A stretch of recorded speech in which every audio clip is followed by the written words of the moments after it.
I always ask people, is high blood pressure bad? And most people will say, yes, it's so terrible. High blood pressure is awful. What if I'm chasing you with a machete? High blood pressure is amazing. Okay. It allows you to escape danger, to create enormous amounts of force. It's a survival response. Okay. And your body can respond with high blood pressure to infections, whatever different things your body's going through.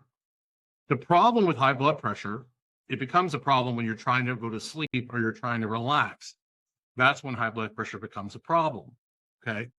Same thing, if you don't have the ability to raise your blood pressure, that becomes a problem when you have to exert force, run away from something, uh, in a fight survival type situation.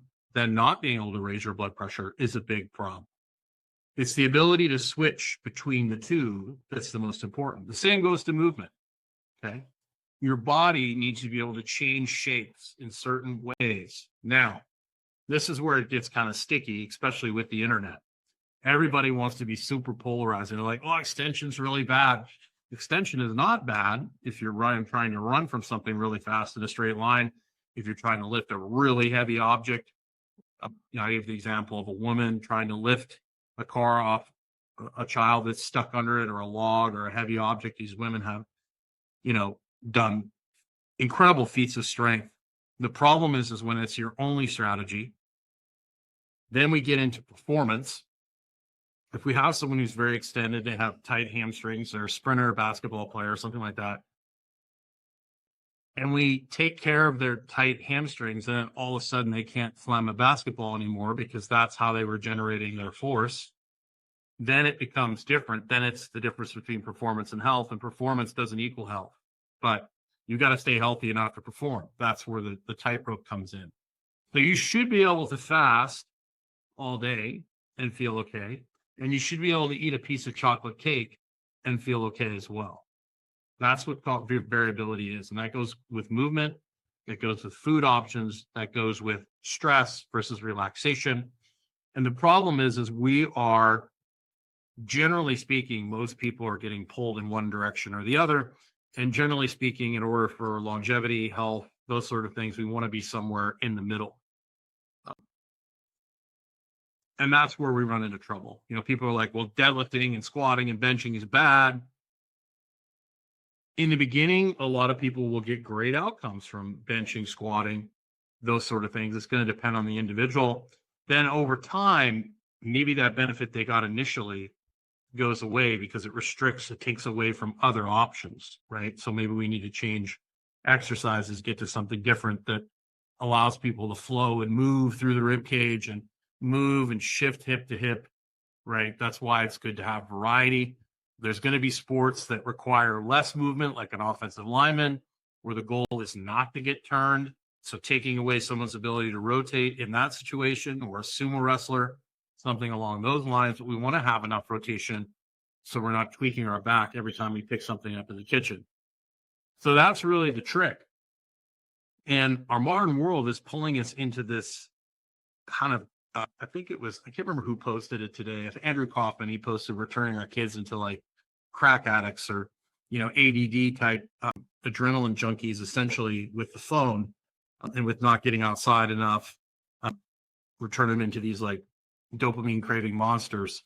And I would agree that our sedentary indoor lifestyle is driving us into this chronic state of chronic overstimulation, easy dopamine. And the fact that people don't get outside, they don't relax, is causing people to be in this state, and they become exhausted.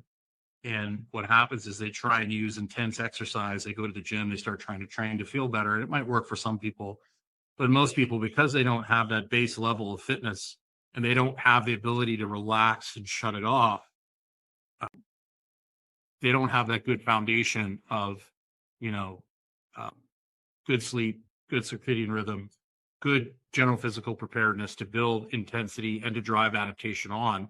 And what adaptation are we going to want to drive? We're going to want to drive certain adaptations in baseball players that we don't want to drive in power lifters.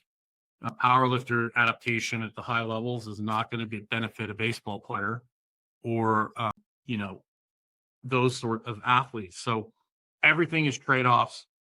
So if you're trying to be healthy, you want to avoid the extremes and you want to avoid a lot of the dogma that you see on the internet. You should be able to pick something decent up off the floor. You should be able to move and relax and move like flow when you need to. You need to be able to shut and turn these strategies on and off as needed. So here's a real quick one for you today.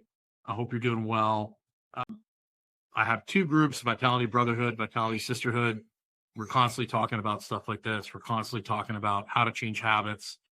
That's really the name of the game. How to build a good foundation of health so that you can drive some performance. I always tell people if they want to live a long time, they want to look good and feel good, you want to flirt with performance, you don't want to marry it. What trade-offs are you willing to accept? What adaptations are you trying to drive? And then you want to pick your program accordingly. So having a good variety of things in your program, but keeping things simple at the same time is super, super important. So you can go over to Vitality Brotherhood or Vitality Sisterhood and join one of my groups. Love to have you in there. We talked a little bit about this today on a group coaching call, the women's group, about variability and its importance in health and longevity versus performance. So I hope you enjoyed that. I'd love to hear your thoughts and comments below. And have yourself a great day today. Make sure you take time to get outside.